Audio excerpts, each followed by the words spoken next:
디모데전서 6장 11절에서 16절 말씀입니다. 우리 다 같이 자리에서 일어나셔서 신약성경 342페이지에 있는 디모데전서 6장 11절에서 16절 말씀을 저와 여러분이 한 절씩 교독하도록 하겠습니다. 오직 너 하나님의 사람아, 이것들을 피하고 의와 경건과 믿음과 사랑과 인내와 온유를 따르며 믿음의 선한 싸움을 싸우라. 영생을 취하라. 이를 위하여 내가 부르심을 받았고 많은 증인 앞에서 선한 증언을 하였도다. 만물을 살게 하신 하나님 앞과 본디오 빌라도를 향하여 선한 증언을 하신 그리스도 예수 앞에서 내가 너를 명하노니 우리 주 예수 그리스도께서 나타나실 때까지 흠도 없고 책망받을 것도 없이 이 명령을 지키라. 기약이 이르면 하나님이 그의 나타나심을 보이시리니 하나님은 복되시고 유일하신 주권자시며 만왕의 왕이시며 만주의 주시요 오직 그에게만 죽지 아니함이 있고 가까이 가지 못할 빛에 거하시고 어떤 사람도 보지 못하였고 또 볼 수 없는 이시니 그에게 존귀와 영원한 권능을 돌릴지어다. 아멘. 자리에 앉아주시기 바랍니다. 여러분은 가끔 이렇게 생활하시다가 좀 오묘한 감정을 이게 뭐지? 라는 감정을 느끼실 때가 있으신가요? 제가 요즘 최근에 좀 그러한 감정을 느낀 적이 있었는데요. 제가 이제 이사를 준비하고 있거든요. 근데 이제 이사를 준비하다 보니까 이제 중개사분과 통화를 할 때가 있습니다. 근데 그분과 꼭 통화를 하면 그런 오묘한 마음이 드는 거예요. 제 마음을 약간 멈칫하게 만드는 것이 있는데 다른 건 아닙니다. 뭐 계약이나 뭐 이런 건 전혀 아닌데 이 중개사분이랑 통화할 때마다 이분이 늘 저를 부르시는 호칭이 있어요. 그것이었어요. 뭐냐면 이분이 자꾸 저에게 사장님 이러는 거예요. 그때마다 문득 제 안에 드는 생각이 나 사장 아닌데 막 그런 게 막 마음이 자동적인 방어 기제가 막 작동되는 걸 느낍니다. 물론 그분이 제가 목사인 걸 알아야 될 이유도 없고 필요도 없죠. 근데 내가 사장이 아닌데, 내가 그런 사람이 아닌데 자꾸 나를 사장님이라고 부르니까 자꾸 제 안에서 나 사장 아닙니다, 사장 아닙니다 이런 마음이 자꾸 들더라고요. 그렇다고 그분이 제가 막 이렇게 저를 목사로 알아주길 바라는 것도 아니에요. 제가 이렇게 수영을 이제 하고 있는데요. 수영장에 가면 이제 강사분이 계시고 회원들이 막 있지 않습니까? 회원들이 다 있는데 강사분이 보통은 회원님 아니면 지영님 이렇게 이름을 불러요. 근데 이분이 제가 함께 그린 교회 목사라는 걸 아셨어요. 저만 유독 목사님 유독 크게 마지막에 삥 둘러가서 손잡고 화이팅 하는데 이런 거는 목사님이 더 잘하는데 헐 아줌마들이 누가 목사야? 그럴 때마다 어디로 숨어야 될지를 모르겠더라고요. 그러면서 제가 막 좀 민망한 그런 마음이 들어서 왜 그럴까라는 생각을 해봤는데 저를 가려주는 게 없잖아요. 수경하고 수모하고 짧은 수영복만 있는데 저의 이렇게 상상하지 마세요, 여러분. 가려주는 게 없어요. 근데 목사라고 할 때는 여러분 보세요. 양복도 입고 넥타이도 이렇게 딱 하고 이렇게 나름 이렇게 머리도 막 하는데 그때는 목사님 그럴 때 유독 나를 가려주지 게 없을 때가 그때예요. 목사님 이럴 때 그렇게 무방비한 저의 몸을 보여주는 상황에서 이 목사라는 호칭이 되게 부담스럽다고요. 그리고 또 좀 힘들면 대충 할 때 있잖아요. 저기까지 가는데 끝까지 가셔야 됩니다, 목사님. 너무 숨쉬기 힘들면 좀 멈출 수 있는데 목사님 그러시면 안 돼요. 여러분 아마 그리고 저는 새로운 분이 올 때마다 유심히 봅니다. 함께 그린 교회 성도가 아닐까? 아마 여러분이 오는 순간 어쩌면 제가 수영장을 옮기는 날이 될 수도 있지 않을까. 이처럼 우리는 내가 그런 사람은 아닌데 그렇게 불려질 때 아니면 나를 가리울 수 없는 상황에서 내가 어떤 삶을 살아야 하는 그런 내 삶의 목적이 좀 드러날 때 좀 그걸 부담스러워합니다. 여러분은 어떠세요? 여러분들은 세상을 살아가면서 당신 교회 다녀? 당신 예수님 믿어? 이런 얘기가 여러분의 직장에서 여러분의 이웃에게 들려질 때 여러분은 어떠세요? 혹시 좀 이렇게 이런 느낌이 들지는 않으십니까? 오늘 본문은 오늘 본문에서 바울은 디모데에게 되게 매우 아름다운 표현으로 그를 불러주고 있습니다. 디모데전서 6장 11절을 보니까 이렇게 말하고 있습니다. 오직 너 하나님의 사람아, 이것들을 피하고 의와 경건과 믿음과 사랑과 인내와 온유를 따르며 라고 말하고 있습니다. 여러분을 향해서 누군가가 당신은 하나님의 사람입니다 라고 부른다면 여러분 마음에는 어떤 생각이 드실 것 같으세요? 여러분이 일하는 직장에서 아유, 우리 김 대리는, 김 부장은 하나님의 사람이잖아 막 이런다면 여러분은 어떠실 것 같습니까? 여러분이 공부하는 곳에서 여러분에게 저 사람은 하나님의 사람이야 라고 불려진다면 아마 어떤 분은 그렇게 맞아, 내가 하나님의 사람이지 라고 즉각적으로 긍정적인 반응이 나오시는 분도 있을 겁니다. 근데 어쩌면 나는 하나님의 사람으로 합당한 삶을 살지 못하는데 그런 생각이 자꾸 들면서 그렇게 불려지는 게 좀 왠지 부담스럽고 부끄럽게 느껴지는 분들도 있으실 것 같습니다. 마치 수영장에서 저처럼 말입니다. 머리로는 내가 하나님의 사람이다 라는 것들을 다 알아요. 생각도 들어요. 그런데 삶이 하나님의 사람에 합당하지 못하다는 생각이 자꾸 하나님의 사람으로 불리는 것을 거부하고 싶고 숨고 싶은 마음을 만들어내는 것 같습니다. 이 하나님의 사람이다라는 이 표현이 더욱 우리를 좀 부담스럽게 만드는 것 같습니다. 이 성경에서 하나님의 사람이다라는 표현이 이 헬라어 번역 성경인 이 70인경에 보면 무려 68번이나 반복되고 있습니다. 근데 어떤 사람한테 어떤 상황에서 불려지냐면 보통은 모세나 다윗이나 엘리야 같은 믿음의 위대한 선진들을 향해서 그렇게 불려지고 있다라는 것입니다. 그러니까요, 내가 보기에 나는 모세 같지 않고 나는 다윗 같지 않고 나는 엘리야처럼 믿음이 신실하지 않다라는 그 생각들이 자꾸 우리가 하나님의 사람이라고 불려지는 걸 좀 부끄럽게 여기고 있는 건 아닐까요? 그런데 그럼 우리를 뭘로 불러야 할까요? 교회에서 뭐 목사나 아니면 장로나 권사나 집사나 아니면 뭐 형제나 자매 뭐 이렇게 불려질 수도 있을 것입니다. 그런데 하나님의 사람들을 하나님의 사람으로 불러준다라는 것은 굉장히 아름다운 일이다라는 것입니다. 우리 옆에 있는 분에게 이렇게 한번 불러주시면 어떨까요? 당신은 하나님의 사람입니다. 한번 인사 다시 한번 해주시겠습니까? 이럴 때도 좀 민망하지만 이럴 때는 괜찮잖아요. 근데 이럴 때도 내가 지난주에 어떻게 살았는지 걱정하지 마세요. 그분은 몰라요. 배우자는 아실 수도 있겠네요. 좀 뻔뻔하게 당신은 하나님의 사람입니다. 한 번 더 해보실까요? 시작.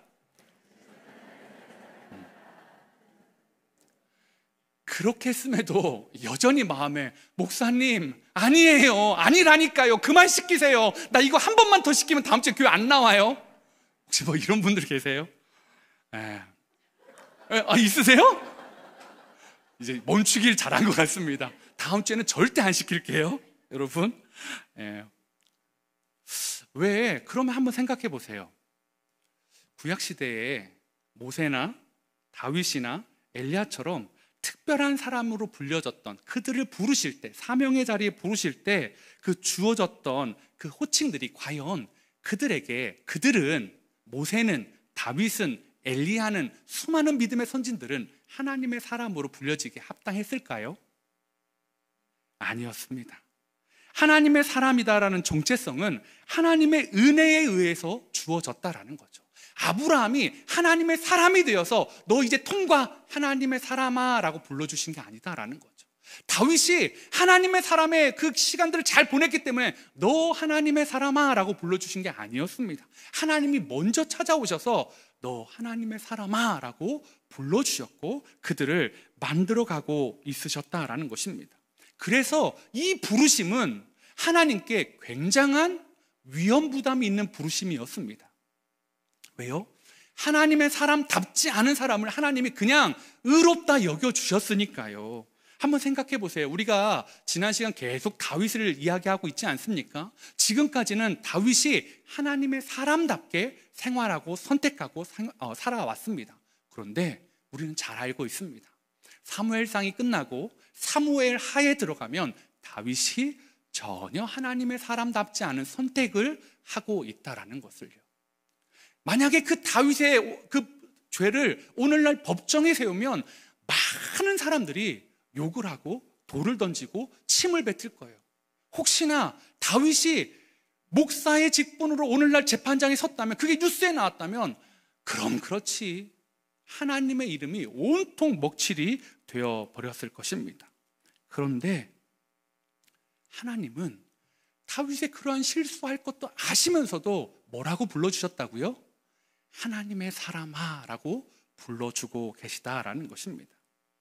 하나님은 자신의 이름을 어떤 기준을 통과한 사람한테 주시는 것이 아니라 그냥 하나님이 사랑하기로 작정하신 사람한테 불러주시는 겁니다.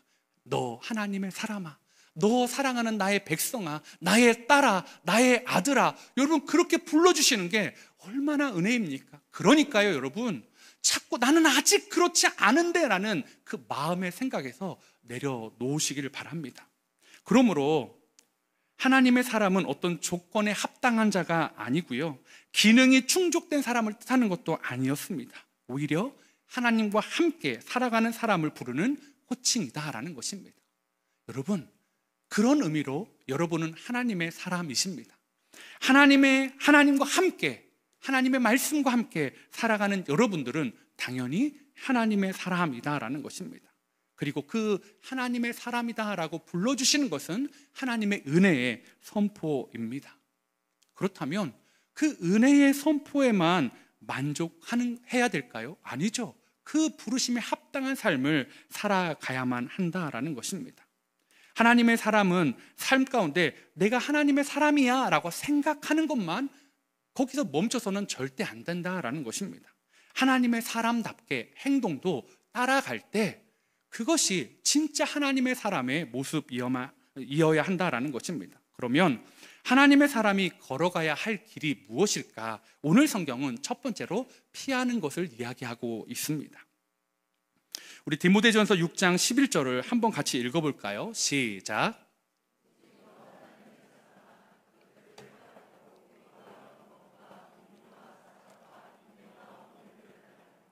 네, 오늘 이 11절과 12절은 4개의 동사가 나오는데요, 그 첫 번째 동사가 피하고입니다. 이 피하고가 헬라어로 퓨고라는 단어인데요, 피하다, 달아나다, 도망치다라는 뜻을 가지고 있습니다. 즉 하나님의 사람들은 이것들을 피하고 이것들에서 달아나고 이것들로부터 도망쳐야 한다라고 말하고 있습니다. 사도 바울이 디모데에게, 하나님의 사람들에게 이렇게까지 도망쳐라 라고 말하는 것이 무엇일까요? 오늘 그것을 알기 위해서는 이 11절 위에 있는 앞에서 내용을 찾아보아야 할 것입니다. 디모데전서 6장 10절은 이렇게 말합니다. 돈을 사랑함이 일만하게 뿌리가 되나니 이것을 탐하는 자들은 미혹을 받아 믿음에서 떠나 많은 근심으로써 자기를 찔렀도다 라고 말하고 있습니다. 무엇을 피하래요? 돈을 사랑함을 해서 피하래요. 아니, 분명히 아까는 너 하나님의 사람아 굉장히 이상적이고 아름답고 그런 것들로 호칭으로만 알았는데 갑자기 피하는 것은 정말 현실적인 문제를 들이밉니다. 돈을 사랑함이 일만하게 뿌리가 되나니 이것을 탐내는 자들은 미혹을 받아 믿음에서 떠나 많은 근심으로써 자기를 찔렀도다 라고 말하고 있다라는 거죠. 바울은 돈을 사랑하지 말래요. 돈을 피하래요. 돈으로부터 달아나래요.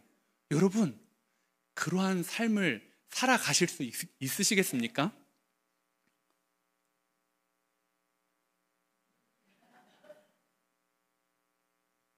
저는 이러한 분위기도 좋아합니다. 여러분의 이 머뭇거림이 저의 마음에도 있기 때문입니다. 여러분, 그런데 이 말을 한번 잘 생각해 보세요. 돈에서 도망쳐라, 돈에서 달아나라 라는 것은 그곳에 가치를 두지 말라라는 것이지 너의 삶에 돈이 필요 없다라는 게 아니다라는 거죠. 오늘날 우리가 살아가는 세상이 돈에 가치를 두는 세상입니다. 그런데 바울은 디모데에게 돈에 가치를 두고 그게 최우선이라고 생각하는 세상처럼 살아가지 말아라 라고 하면서 오히려 자족하는 삶을 살아라 라고 말하고 있습니다. 디모데전서 6장 6절에 그러나 자족하는 마음이 있으면 경건은 큰 이익이 되느니라. 즉 돈이 필요하다는 걸 말씀하고 있어요. 그런데 돈을 사랑함, 돈을 끌려다니는 삶, 돈의 가치를 들고 그것을 쫓아가는 삶을 살지 말라라고 말하고 있다라는 거죠. 왜냐하면 돈보다 훨씬 더 가치 있는 하나님을 따라가야만 하기 때문이다라는 거죠. 어떻게 돈을 쫓지 않을 수 있을까요? 돈에 대해서 내 것이다 라고 생각하면 돈을 쫓기 쉽습니다. 그런데 돈에 대해서 하나님의 것입니다 라고 인정하는 순간 우리는 돈을 쫓는 삶이 아니라 하나님을 쫓는 삶을 살 수 있게 됩니다. 그러므로 돈에서 도망치라라는 것은 하나님께 피하라라는 것을 말하고 있다라는 것입니다. 여러분은 하나님보다 더 사랑하는 것들로부터 잘 피하고 계십니까? 하나님보다 더 좋아하는 것들로부터 피해서 하나님께 나아가고 계십니까? 그런 유혹들이 우리의 삶 가운데 얼마나 끊임없이 찾아오는지는 여러분들이 잘 아실 겁니다. 피하는 삶을 잘했던 사람, 성경에서 한 사람을 딱 떠올려보면 누가 생각나십니까? 아마 많은 분들이 요셉을 떠올리실 겁니다. 요셉의 삶에 얼마나 끈질긴 유혹이 있었는지를 창세기 39장 10절에는 이렇게 말하고 있습니다. 여인이 날마다 요셉에게 청하였으나 요셉이 듣지 아니하여 동침하지 아니할 뿐더러 함께 있지도 아니하리라. 여러분, 어린 요셉에게 매일 중년의 여성이 유혹했어요. 매일이었어요. 아침에 일어나면서요, 저녁에 해가 지는 그 순간까지요, 네가 나랑 자면, 네가 나랑 한 시간을 보내면, 네가 나랑 함께 있는 시간들 누리기만 하면 너에게 줄 수 있는 혜택이 너무나 많아 라는 것들을 포디발의 아내가 얼마나 많이 어필했습니까? 매일매일이요. 이처럼 저와 여러분에게도 매일매일 세상의 유혹들이 있지 않습니까? 오늘 청년 주일인데요, 제가 일부 때 우리 청년들에게 음란한 영을 좀 떠나시길 바란다라고 권면도 드렸습니다. 그런데 청년들만 그럴까요? 아니요. 우리 남성 성도님들 중에 여전히 음란한 영상이나 음란한 이런 소식들을 보는 것들, 사진을 보는 것들 성도님들 계시지 않습니까? 매일매일이요. 안 보면 안 되는 분들, 하루를 마쳤을 때 가장 여러분의 그 피곤함을 덜어주는 게 무엇입니까? 하나님께 감사입니까? 아니면 시원한 맥주를 탁 까가지고 콜칵콜칵콜칵콜칵.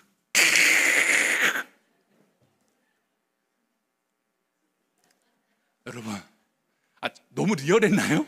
여러분, 오해하지 마세요. 저는 술을 먹지 않습니다. 우리 청년, 예전에 우리 교회 청년이 아니라 이전 교회에서 제가 만났던 청년이 그랬습니다. 목사님, 주일학교 교사도 봉사하고 그 청년이었는데, 목사님, 저희 유일한 낙이 뭔지 아세요? 뭔데? 모든 지친 하루에 와서 맥주 한 캔을 탁 가가지고 그걸 넘길 때 그게 저의 유일한 낙이에요.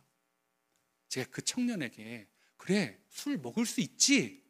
그런데 너의 유일한 낙이 왜 예수님이 아니고 그 맥주여야만 하냐라고 물어봤습니다. 맥주에서 피해서 주님께 좀 나아가면 좋겠다. 사랑하는 청년 여러분, 우린 청년이니까요. 사랑하는 성도 여러분, 여러분에게 피해야 될 것이 무엇입니까? 여러분의 마음이 자꾸 가고 있는 곳이 무엇입니까? 제발 도망치십시오. 제발 피하십시오. 세상의 정욕이 하나님의 거룩을 깨트리려고 합니다. 세상의 성공이 하나님 앞에 진실된 삶을 무너뜨리자고 이야기합니다. 이 성공하면 됐지, 하나님의 말씀대로 사는 게 뭐가 중요해? 하나님의 방법은 고리타분하고 세상을 살아가는데 맞지 않다고 우리 청년들에게, 아니 우리 장년들에게 계속 이야기합니다. 우리 자녀를 키우는데 세상의 방법이 훨씬 더 중요하다고 이야기합니다. 누구처럼요? 포디발의 아내처럼요. 매일매일이요. 계속 들려집니다. 여러분, 그것은요, 그렇게 얻는 것은 정당한 대가가 아닙니다. 한번 생각해 보십시오. 하나님의 사람의 그러면 반대말이 무엇일까요? 저는 하나님의 사람의 반대말을 이쪽에 하나님의 사람이라는 걸 뒀을 때 반대편에 내 욕심대로 살아가는 사람을 두고 싶습니다. 하나님의 사람은 하나님의 뜻대로 살아가는 사람이고, 하나님의 사람 반대편에 있는 사람은 내 욕심대로 살아가는 사람입니다. 요셉이 욕심대로 살았으면 어땠을까요? 보디발의 아내와 육체적인 쾌락을 누리고, 그리고 삶 가운데 애굽에서의 평안을 누렸다면 야곱의 가족들과 그의 가족들을 향한 하나님의 계획은 어떻게 되었을까요?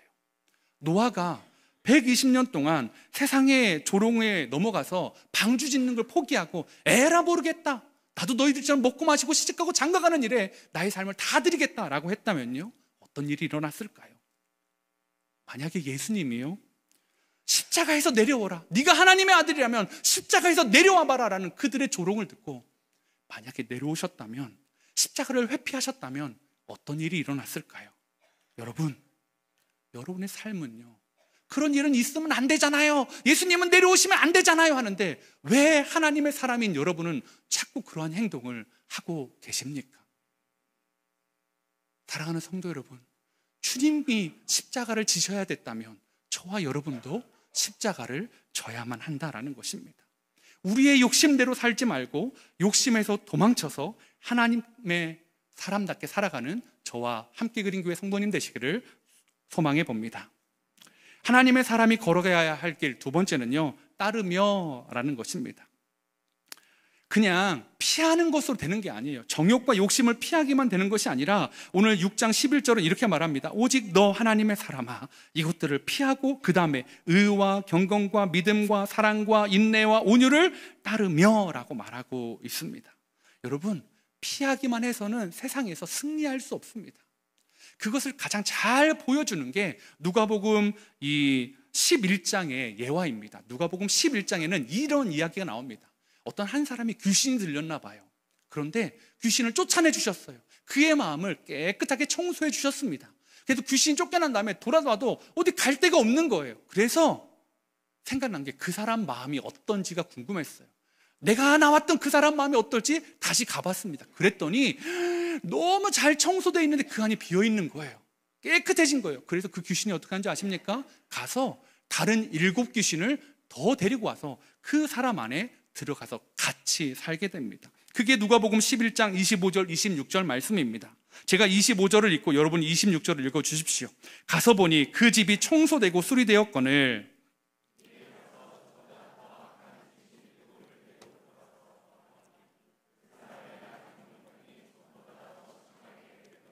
맞습니다. 여러분, 피하기만 하고 거기를 따르는 삶, 주님을 채우는 삶으로 채워가지 않으면 그 비워진 곳에 더 악한 것들이 찾아와서 그것을 차지하고 있다는 거죠. 그래서 바울은 6가지를 채우라고 말합니다. 의와 경건과 믿음과 사랑과 인내와 온유를 따르라. 근데 막 이 6가지를 채우려니까 너무 복잡한 것 같아요. 근데 유진 피터슨 목사님이 이 11절을 이렇게 번역하더라고요. 한번 들어보세요. 그러나 그대 하나님의 사람 디모데여, 그대는 이 모든 것에서 벗어나십시오. 의로운 삶, 곧 경이롭고 믿음직스럽고 사랑스럽고 꾸준하고 친절한 삶을 추구하십시오. 여러분, 6가지가 아니라 하나를 이야기하네요. 어떤 것을 이야기하고 있습니까? 의로운 삶, 곧 경이롭고 믿음직스럽고 사랑스럽고 꾸준하고 친절한 삶을 추구하십시오. 여러분, 뭐가 의로운 삶입니까? 우리의 의가 무엇입니까? 바로 예수 그리스도 아닙니까?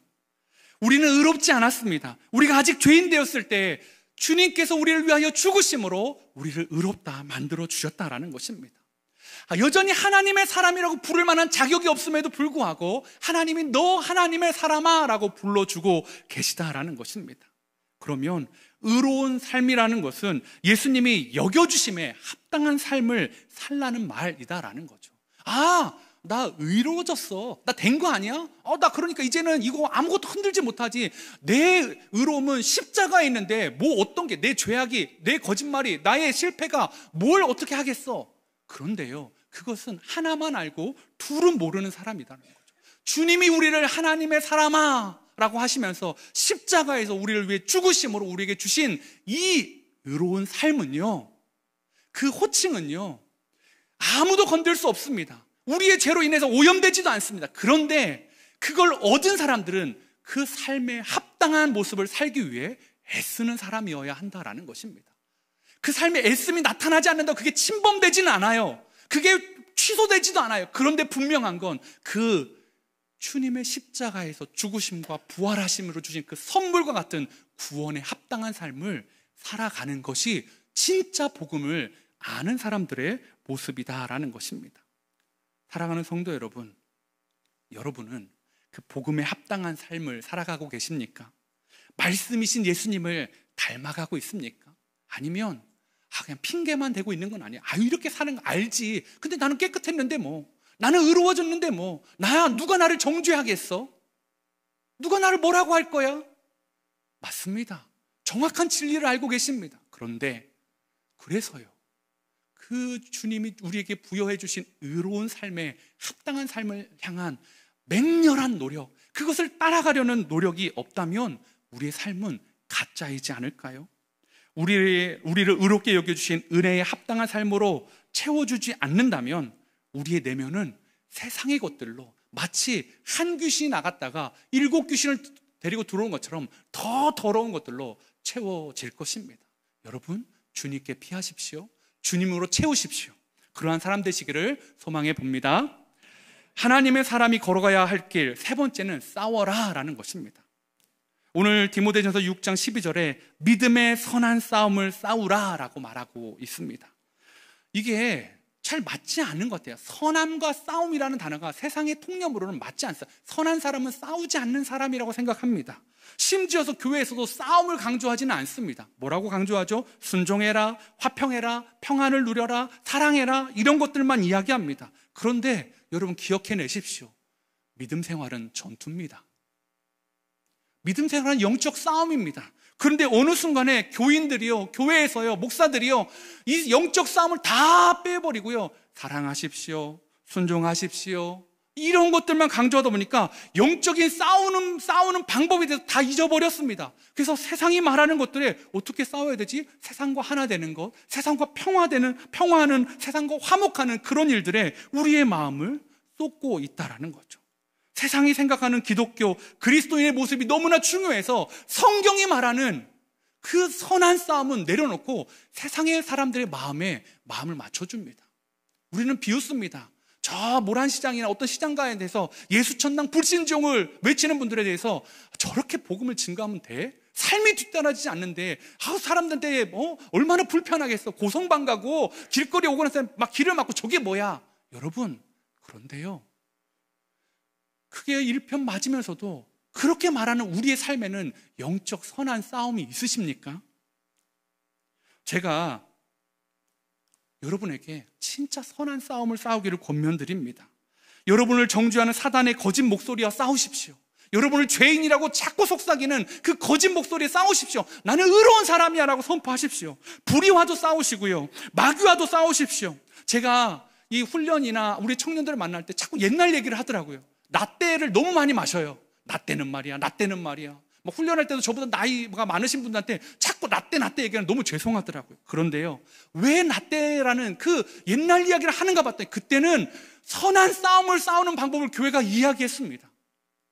그때는요, 영적인 것을 위해서 도전하는 삶이 있었습니다. 은사를 사모하는 게 있었습니다. 방언 기도를 하라고 하고요, 통변을 구하라고 하고요, 예언을 하라고요, 하나님의 천국을 침노하라고 하고요, 그런 이야기가 있었어요. 근데 오늘날 우리 함께 그린 교회에 그런 이야기가 많이 있습니까? 혹시 우리 교회도 위로하고 격려하고 세워주고 괜찮다 우쭈쭈, 혹시 그런 얘기만 있는 건 아닐까요? 여러분, 싸우셔야 됩니다. 하나님의 선한 싸움을 싸우셔야 됩니다. 예전에는요, 방언 기도로 싸우고요, 철야하면서 싸우고요, 세상의 가치관에 물들지 않게 세상의 가요의 가사 하나하나 조목조목 따져보면서 싸웠습니다. 문화와 싸우기 위해서 그 문화가 진짜 주님이 인정하는 문화인지를 고민하면서 막 청년회 때 이게 맞냐 안 맞냐를 막 싸워냈습니다. 주의를 거룩히 지키기 위해 막 싸웠습니다. 오늘날 한국교회에, 한국교회 갈 필요가 뭐가 있습니까? 우리 함께 그린 교회에 그런 싸움이 있으십니까? 성경만 읽으면 됐지. 여러분, 왜 방언은 구하지 않으십니까? 왜 병 고치는 은사는 구하지 않습니까? 그것은 비상식적인 겁니까? 왜 하나님의 말씀하신 선한 싸움에 대해서는 우리는 다 팽개쳐주고 그냥 상식적인 것 안에서 살아가고 있냐라는 것입니다. 여러분, 우리의 싸움이 너무 소극적이 되어버렸고 멈춰버렸고, 세상과 동합되어 버렸다면 오늘 이 시간에 우리 함께 그린 교회 성도님들과 제가, 그리고 우리 청년들이 이 싸움을 다시 시작하길 원합니다. 요셉이 그랬던 것처럼요, 다니엘이 그랬던 것처럼요, 다윗이 그랬던 것처럼요, 세상의 방법이 아니라 하나님의 방법으로 믿음의 싸움을 도전하는 저와 여러분 되시길 원합니다. 여러분의 가정에서, 여러분의 일터에서, 여러분의 학교에서, 여러분 너 하나님의 사람아 라는 그 호칭이 부끄럽지 않도록 그냥 수영장에서 숨어있는 저처럼이 아니라 나는 하나님의 사람입니다 라고 외치면서 싸울 수 있는 그 용기가 저와 여러분에게 있기를 바랍니다. 여러분, 영적 은사를 구하십시오. 오늘 바울이 디모데에게 편지를 쓴 게 이 디모데 전서입니다. 그런데 디모데가 목회하는 곳이 어딘 줄 아십니까? 에베소 교회였습니다. 에베소서 생각하면 가장 생각나는 게 뭡니까? 믿음의 전신갑주를 취하라 라는 것이었습니다. 바울은 에베소에게 그리고 디모데에게 똑같이 말하고 있습니다. 너 하나님의 사람아, 영적 전신갑주를 취해라. 그냥 방어적으로만 살아가고 있지 말고 영적 전신갑주에는 말씀의 검, 성령의 검이 있다는 것을 우리는 알고 있습니다. 마치 사울처럼 사울의 갑옷이 장식품이 되어버리는 것처럼 여러분의 말씀의 검, 성령의 검이 장식품이 되어버린 건 아닙니까? 세상을 살아가는데 적당히 세상의 방법과 하나님의 방법으로 섞어서 교묘하게 살아가고 있다면 오늘 그 모습은 사울의 갑주처럼 아무런 능력을 발휘하지 못하는 우리의 모습을 상징하는 것일 겁니다. 오늘 저는 함께 그린 교회가 이러한 믿음의 선한 싸움을 잘 싸우는 어른들, 청년들, 우리 주일학교 아이들, 그런 교육자가 있는 교회가 되기를 축복합니다. 하나님의 사람이 걸어가야 할 길 네 번째는요, 취하라 라는 것입니다. 무엇을 취하라고 하는지 한번 보십시오. 디모데전서 6장 12절에 보니까 믿음의 선한 싸움을 싸우라. 그리고 뭘 취하래요? 영생을 취하래요. 바울이 디모데에게 영생을 취하래요. 여러분, 디모데가 영생을 얻었습니까? 못 얻었습니까? 얻었잖아요. 영생은 예수 그리스도를 믿는 순간 하나님 우리에게 영원한 생명을 주시는 거잖아요. 디모데는 영생을 얻었는데 왜 바울은 디모데에게 영생을 취하라라고 말할까요? 오늘 이 취하다라는 단어의 원형이 헬라어로 에필람 바노마이라는 단어인데요, 이 단어는 잡다, 붙들다라는 뜻을 가지고 있어요. 즉 영생을 취하라라는 것은 영생을 잡아라, 영생을 붙들라라는 거죠. 그냥 단순히 바울이 말하는 영생이 무엇입니까? 그냥 영생을 소유하고 있는 거, 나 영원한 삶을 얻었어, 나중에 천국 갈 거야, 그런 삶이 아니라 현실 가운데 그 영생을 붙들고 살아내는 삶을 살아가라라고 말하고 있다라는 것입니다. 왜요?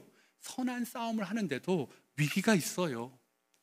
선한 싸움을 하는데도 여러분 가운데 어려움이 있지 않습니까? 질병이 찾아오고 고난이 찾아오지 않습니까? 때로는 피하는 것도 한계가 있을 때가 있습니다. 피하고 피했는데도 도저히 피하지 못하는 곳에 찾아오는 게 사단의 유혹입니다. 그럴 때 우리에게 주어진 영생을 생각하며 살아내라라는 것입니다. 바울에게 영생은 저 멀리 있는 것이 아니었습니다. 죽어서 얻는 게 아니었습니다. 요한복음 17장 3절에도 영생을 이렇게 말합니다. 영생은 곧 유일하신 참 하나님과 그가 보내신 자 예수 그리스도를 아는 것이니.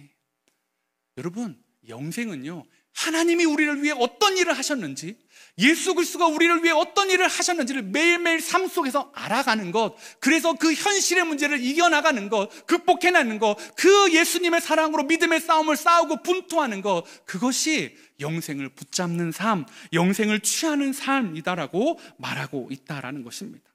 사랑하는 성도 여러분, 그렇게 살다 보면 아마 상처투성이가 될 거예요. 많이 아플 거예요. 많이 힘드실 거예요. 예수 믿는데 왜 행복하지 않아요? 왜 이렇게 고단해요? 그래서 바울이 이렇게 말합니다. 갈라디아서 6장 17절에 이후로는 누구든지 나를 괴롭게 하지 말라. 내가 내 몸에 예수의 흔적을 지니고 있노라. 사랑하는 성도 여러분, 세상과 싸우시다가 영생을 붙잡고 살아가시다가 여러분에게 예수의 흔적이 많이 생기길 축복합니다. 하나님의 사람으로서의 흔적이 많이 있는 저와 여러분 되시기를 소망해 봅니다. 그래서 오늘 청년 주일인데요, 우리 청년들이요, 세상을 압도하는 청년들이 될 수 있도록 기도해 주십시오. 정말로 하나님의 선한 싸움을 포기하지 않고 하나님의 방법으로 세상의 물결을 거슬러 올라갈 수 있는 그런 청년들 되게 기도해 주십시오. 그리고 우리가 하나님 그러한 모습을 먼저 보여줄 수 있는 앞선 세대가 되게 하여 주시옵소서. 우리는 실패했으니까 너는 그렇게 살아가라가 아니라, 나는 지금도 노력하고 있으니, 나는 지금도 선한 싸움을 싸우고 있으니, 나는 지금도 하나님의 사람의 이름에 합당한 삶을 살기 위해 오늘도 눈물 닦으며 십자가를 붙잡고 있으니, 사랑하는 청년들이여, 사랑하는 주일학교 아이들이여, 너희도 나를 보아라. 내 삶에 고난도 있고, 내 삶에 질병도 있고, 내 삶에 가난도 있지만 나는 이 선한 싸움을 포기하지 않아. 그것을 보여주는 우리 함께 그린 교회 성도님 되시기를 소망해 봅니다. 우리 시간에 이 말씀을 기억하시면서 주가 보이신 생명의 길이라는 찬양을 함께 찬양하며 나아가길 원합니다. 이 가사 중에 이런 이야기가 있습니다. 나의 의로움이 되신 주, 내가 의로워서 너 하나님의 사람아 라고 불러주지 않으셨습니다. 여러분보다 제가 더 깨끗해서 저를 목사로 불러주지 않으셨습니다.